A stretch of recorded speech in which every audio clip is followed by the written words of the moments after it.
ನಮಸ್ತೆ ಎಲ್ಲರಿಗೂ. ಎಲ್ಲರೂ ಹೇಗಿದ್ದೀರಾ? ನಾನು ಕೂಡ ಚೆನ್ನಾಗೇ ಇದ್ದೀನಿ.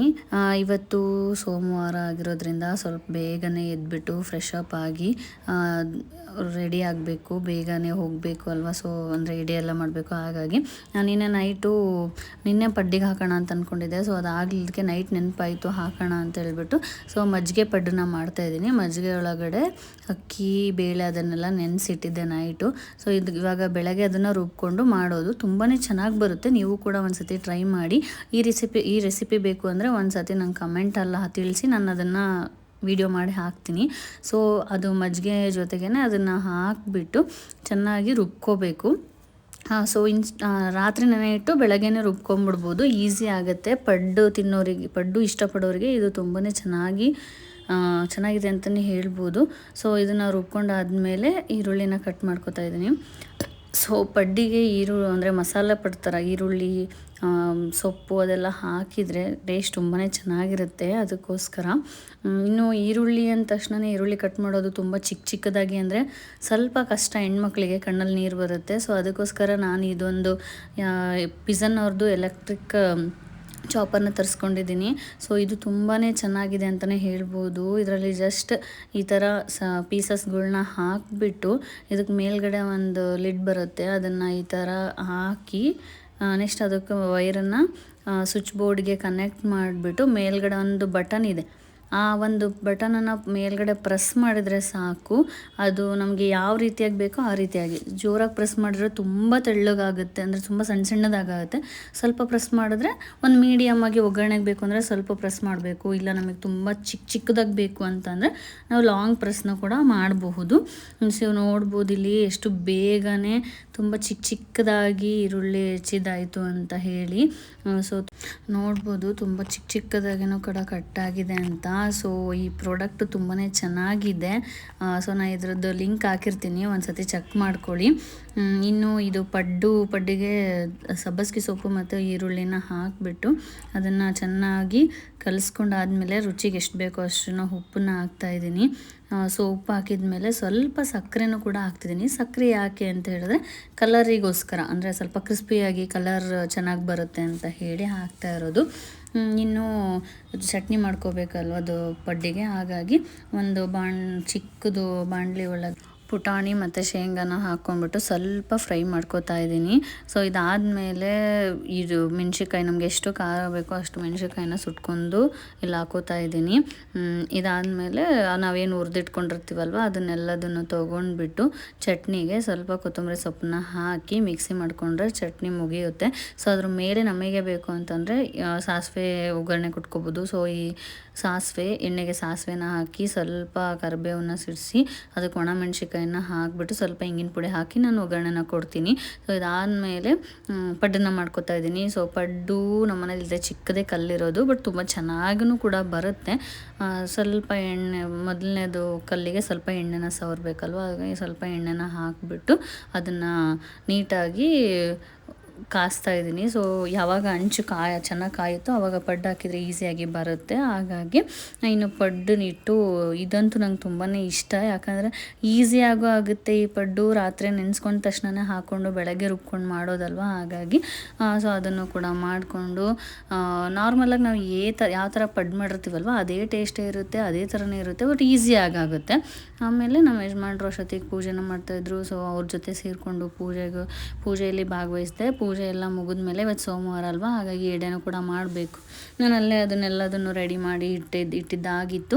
ಸೊ ಆಮೇಲೆ ಪೂಜೆ ಎಲ್ಲ ಮುಗಿಸಿ ಧೂಪ ಎಲ್ಲ ಹಾಕಿ ಇದೆಲ್ಲ ಹಾಕಿದ್ರೆ ನಂಗೆ ಸೋಮವಾರ ಅನಿಸುತ್ತೆ. ಸೊ ಅದೆಲ್ಲ ತೊಗೊಂಡು ಎಡೆ ತಟ್ಟೆ ತೊಗೊಂಡು ದೇವಸ್ಥಾನಕ್ಕೆ ಹೊರಟ್ವಿ. ದೇವಸ್ಥಾನ ಅಂದರೆ ನಿಮಗೆ ಗೊತ್ತಿರುತ್ತೆ, ನಾವು ಕೊಟ್ರಯ್ಯನ ಗುಡಿಗೆ ಹೋಗ್ತಾ ಇದ್ದೀವಿ ಅಂತ. ಸೊ ಕೊಟ್ಟೂರು ಇರೋರಿಗೆ ಗೊತ್ತಿರುತ್ತೆ, ಕೊಟ್ರಯ್ಯನ ನೋಡದೆ ಯಾವ ಕೆಲಸನೂ ಕೂಡ ಮಾಡಲ್ಲ ನಮ್ಮೂರಲ್ಲಿ. ಇನ್ನು ಕೊಟ್ರಯ್ಯನ ನೋಡೋದೇ ಒಂದು ಸಂಭ್ರಮ. ನಾವು ಗುಡಿಗೆ ಹೋಗಲಿಲ್ಲ ಅಂತಂದರೆ ಒಂಥರ ಸಮಾಧಾನನೇ ಇರಲ್ಲ.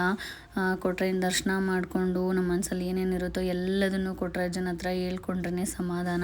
ಬೇರೆಯವ್ರಿಗೆ ಯಾರಿಗಾರು ಹೇಳಿದ್ರೆ ಅವ್ರು ಯಾರಿಗಾದ್ರೂ ಹೇಳಿಬಿಡ್ತಾರೆ, ಬಟ್ ಕೊಟ್ರಯ್ಯನ ಹತ್ರ ಮಾತಾಡಿದ್ರೆ ಯಾರಿಗೆ ಹೇಳ್ತಾರೆ.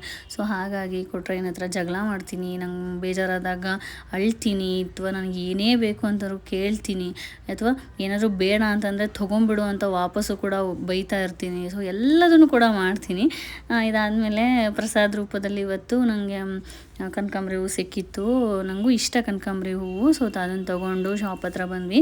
ಅಂಗಡಿ ಹುಡುಗರು ಬಂದಿರಲಿಲ್ಲ, ಹಾಗಾಗಿ ನಾವೇ ಶಾಪ್ನ ಓಪನ್ ಮಾಡಿಬಿಟ್ಟು ಒಳಗಡೆ ಹೊರಟಿದ್ದಾಗಿತ್ತು. ನಾನು ಕಾಲೇಜಿಗೆ ಹೊರಟೆ. ಸೊ ಇನ್ನು ಕಾಲೇಜಲ್ಲಿ ಫೋನ್ ಅಲ್ಲೋ ಇಲ್ಲ, ಹಾಗಾಗಿ ಇಲ್ಲೇ ಬಿಟ್ಟು ಹೋಗ್ತಾ ಇದ್ದೀನಿ. ಇನ್ನು ಸಂಜೆ ಕಾಲೇಜಿಂದ ಬಂದ ತಕ್ಷಣವೇ ಟೀ ಬಂದಿತ್ತು. ಸೊ ಟೀ ಭಾಳ ದಿನ ಆಗಿತ್ತು ಕುಡ್ದು ಅಂತ ಎಲ್ರಿಗೂ ಟೀ ತೊಗೊಂಡ್ವಿ. ಸೊ ಎಲ್ಲರೂ ಕುಡಿಯೋ ಅಷ್ಟೊತ್ತಿಗೆ ಇದೊಂದು ಡಿನ್ನರ್ ಸೆಟ್ ಬಂದಿತ್ತು ಇವತ್ತು. ನೀವು ನೋಡ್ಬೋದು ಎಷ್ಟು ಚೆನ್ನಾಗಿದೆ ಅಂತ. ಅಂದರೆ ಸೈಜ್ ಒಂದೊಂದು ಸೈಜಲ್ಲಿ ಒಂದೊಂದಿದೆ ಡಿಸೈನ್, ಅದ್ರ ಮೇಲೆ ಪ್ರಿಂಟೆಡ್ ಡಿಸೈನ್ ಇದೆ. ಸೊ ಡಿನ್ನರ್ ಸೆಟ್ ನಂಗೆ ತುಂಬಾ ಇಷ್ಟ. ಫಸ್ಟ್ ಆಫ್ ಆಲ್ ಯಾವುದಾದ್ರೂ ಹೊಸ ಐಟಮ್ಸ್ ಅಂಗಡಿಗೆ ಬಂತು ಅಂತಂದರೆ ಇದೊಂದು ನಮ್ಮ ಮನೇಲಿ ಇದ್ರೂ ಚೆನ್ನಾಗಿರುತ್ತಲ್ಲ ಅಂತಲೇ ಅನಿಸುತ್ತೆ ನನಗೆ. ಬಟ್ ಕೊಡಬೇಕಲ್ಲ ಶಾಪಲ್ಲಿ ನಮ್ಮ ಯಜಮಾನ್ರು. ಬಟ್ ತುಂಬಾ ಚೆನ್ನಾಗಿತ್ತು, ಕ್ವಾಲಿಟಿ ಕೂಡ ತುಂಬ ಸ್ವಲ್ಪ ದಪ್ಪ ದಪ್ಪ ವೇಟೇ ಇತ್ತು. ಏನಾದರೂ ಮೇಲಿರೋ ಒಂದು ಪ್ರಿಂಟ್ ನನಗೆ ತುಂಬಾ ಇಷ್ಟ ಆಯಿತು.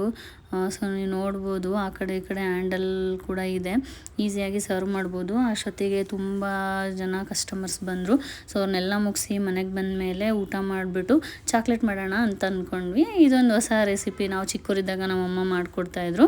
ಸೊ ಇದಕ್ಕೆ 3 ಇಂಗ್ರೀಡಿಯೆಂಟ್ ಬೇಕು, ಅದು ಒಂದೇ ಪ್ರಮಾಣದಲ್ಲಿರಬೇಕು. ಒಂದು ಬಟ್ಲೊಳಗಡೆ ಅಳತೆ ತೊಗೊಂಡು 1 ಬಟ್ಲು ಹಾಲು, 1 ಬಟ್ಲು ಗಟ್ಟಿ ಮೊಸರು, ನಾವು ಯಾವ ಕಪ್ಪಲ್ಲಿ ತೊಗೊಂಡಿರ್ತೀವೋ ಅದೇ ಕಪ್ಪಲ್ಲೇ 1 ಕಪ್ಪು ಸಕ್ಕರೆ. ಸೊ ಇವು 3ನ್ನ ಹಾಕಿದರೆ ಇದೊಂದು ಚಾಕ್ಲೇಟ್ ರೆಸಿಪಿ ಕಂಪ್ಲೀಟ್ ಅಂತಲೇ ಹೇಳ್ಬೋದು. ನಾವು ಈಸಿಯಾಗಿ ಮಾಡ್ಕೋಬೋದು, ಯಾಕಂದರೆ ಇದಕ್ಕೆ 3 ಐಟಮ್ ಬೇಕಾಗಿರೋದು. ಇನ್ನು ಹಾಲು, ಮೊಸರು, ಸಕ್ಕರೆ ನಾರ್ಮಲಾಗಿ ಎಲ್ಲರ ಮನೇಲಿ ಇರುತ್ತೆ.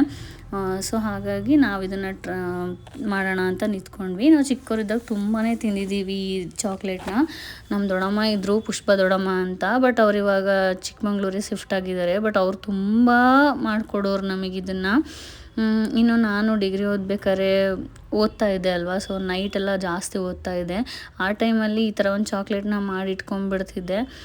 ಯಾಕಂದರೆ ಇದು ಬಾಯಲ್ಲಿಟ್ಟರೆ ತುಂಬ ಹೊತ್ತು ಬಾಯಿಯೊಳಗಿರುತ್ತೆ, ಸೊ ಬೇಗ ಖಾಲಿ ಆಗಲ್ಲ. ಅದಕ್ಕೋಸ್ಕರ ನನಗಿದು ತುಂಬಾ ಹೆಲ್ಪ್ ಮಾಡಿದೆ. ಇವಾಗೂ ಕೂಡ ನಿಮ್ಗೆ ಯಾರಾದರೂ ಓದೋರಿಗೆ ಅಥವಾ ಡ್ರೈವಿಂಗ್ ಮಾಡೋರಿಗೆ ಅಥವಾ ನೈಟು ನಿದ್ದೆ ಬರ್ತಿದೆ ಅಂತ ಅಂದಾಗ ಅಥವಾ ಎಲ್ಲರೂ ಹೊರಗಡೆ ಹೋದಾಗ ಏನಾದರೂ ಬೇಕು ಅಂತ ಅಂದರೆ ಇದನ್ನು ಬಾಯಲ್ಲಿ ಇಟ್ಕೋಬೋದು. ಅದಕ್ಕೋಸ್ಕರ ಈ ರೆಸಿಪಿನ ತೋರಿಸ್ತಾ ಇದ್ದೀನಿ. ಸೊ ಇದು ಸ್ವಲ್ಪ ಕೈ ಆಡಿಸ್ತಾನೇ ಇರಬೇಕು, ಆವಾಗನೇ ಇದು ಬರೋದು. ಸೊ ಕುದೀತಾ ಇದೆ.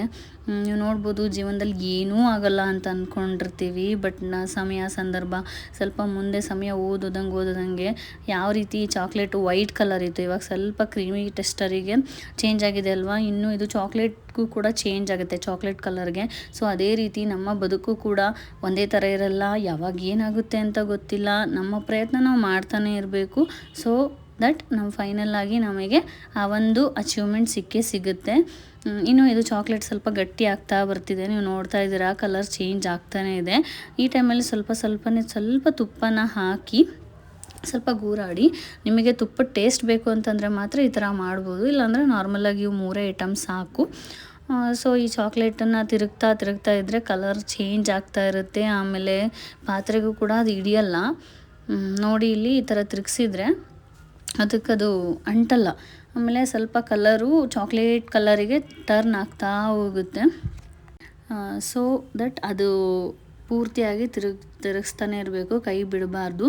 ಅದೇ ಥರನೇ ಪಕ್ಕದಲ್ಲಿ ಒಂದು ಪ್ಲೇಟಿಗೆ ಆಲ್ರೆಡಿ ಸ್ವಲ್ಪ ತುಪ್ಪನ ಸವರಿ ಇಡಬೇಕು, ಯಾಕಂದರೆ ಇದು ಬೇಗನೆ ಗಟ್ಟಿ ಆಗುತ್ತೆ. ಯಾವ ರೀತಿ ಅಂದರೆ ನಾವು ಇವಾಗ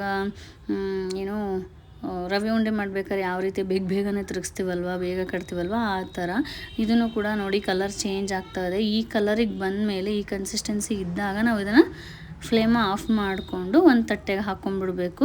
ಸೊ ದಟ್ ಇದು ಈಟ್ ಕಡಿಮೆ ಅಂದರೆ ಫ್ಲೇಮ್ನ ಆಫ್ ಮಾಡಿದ್ಮೇಲೆ ಸ್ವಲ್ಪ ಬೇಗನೆ ಎಲ್ಲ ಕೆಲಸನೂ ಮಾಡಬೇಕು, ಇಲ್ಲಾಂದ್ರೆ ಅದು ಗಟ್ಟಿ ಆಗಿಬಿಡುತ್ತೆ. ಸೊ ಅದಕ್ಕೋಸ್ಕರ ಇಲ್ಲೊಂದು ತಟ್ಟೆಗೆ ತುಪ್ಪ ಹಚ್ಚಿ ಇಟ್ಟಿದ್ದೆ.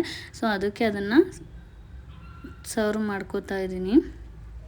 ಸೊ ಇನ್ನು ಅದನ್ನು ಹಾಕ್ಕೊಂಡ ಮೇಲೆ ಪ್ಲೇಟಿಗೆ ನಮಗೆ ಯಾವ ಶೇಪ್ ಬೇಕೋ ಆ ಶೇಪನ್ನ ನಾವು ಅದರಲ್ಲಿ ತೊಗೊಂಡು ಮಾಡಬೇಕು. ಸ್ವಲ್ಪ ಸುಡ್ತಿರುತ್ತೆ, ಹುಷಾರಾಗಿ ಮಾಡ್ಕೊಳ್ಳಿ.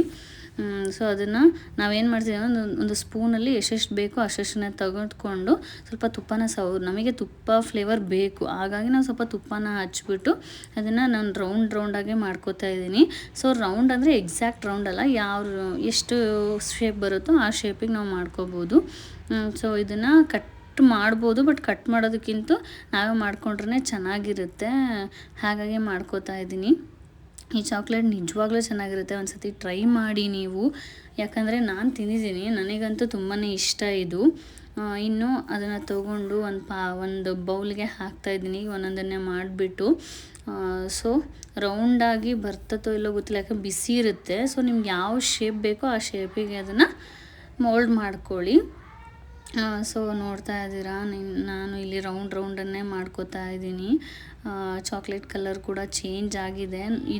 ಇದಕ್ಕೆ ನಾವು ಹಾಲು, ತುಪ್ಪ ಮತ್ತು ಸಕ್ಕರೆನ ಹಾಕಿದ್ದೀವಿ ಅಂತಲೇ ಗೊತ್ತಾಗ್ತಿಲ್ಲ, ಯಾರಿಗೂ ಗೊತ್ತಾಗೋದು ಇಲ್ಲ. ನಾವು ಹೇಳಿದ್ರೆ ಮಾತ್ರ ಗೊತ್ತಾಗೋದು ಇದಕ್ಕೆ ಹಾಲು, ಸಕ್ಕರೆ, ತುಪ್ಪ ಹಾಲು, ಸಕ್ಕರೆ, ಮೊಸರು ಅಷ್ಟನ್ನೇ ಹಾಕಿ ಮಾಡಿರೋದು ಅಂತ ಹೇಳಿ. ನಾವು ಕೂಡ ಕೈಯೆಲ್ಲ ಸುಡ್ತಾ ಇತ್ತು, ಆದ್ರೂ ಕೂಡ ಮಾಡ್ಕೋತಾ ಇದೆ. ನನ್ನ ತಂಗಿ ಮತ್ತು ನಮ್ಮ ಧನ್ಯ ಹೆಲ್ಪ್ ಮಾಡ್ತಾಯಿದ್ರು. ಸೊ ಅವ್ರ ಹೆಲ್ಪಿಂದನೇ ಇವತ್ತು ಮಾಡಿದ್ದು. ನೋಡಿ ಹೇಗಿದೆ ಅಂತ ಹೇಳಿ. ಟ್ರಸ್ಟ್ ಮೀ, ಒಂದು ಸತಿ ಟ್ರೈ ಮಾಡಿ ನೋಡಿ, ತುಂಬಾ ಚೆನ್ನಾಗಿ ಅನಿಸುತ್ತೆ. ಸ್ವಲ್ಪ ಆ್ಯಪಲ್ ಲಿಬೆ ಫ್ಲೇವರ್ ಕೂಡ ಇದರಲ್ಲಿ ಬರುತ್ತೆ. ನನಗಂತೂ ತುಂಬಾ ಇಷ್ಟ ಇದು, ಯಾವಾಗಾದರೂ ನಾನು ಮಾಡ್ಕೋತಾ ಇರ್ತೀನಿ. ಒಂದು ಸತಿ ಟ್ರೈ ಮಾಡಿ ನೋಡಿ, ನನಗಂತೂ ತುಂಬಾ ಇಷ್ಟ ಆಯಿತು. ಇದಾಗಿತ್ತು ಇವತ್ತಿನ ನಮ್ಮ ದಿನ. ಮತ್ತೆ ಸಿಗ್ತೀನಿ ನಾಳೆ. ಶುಭರಾತ್ರಿ.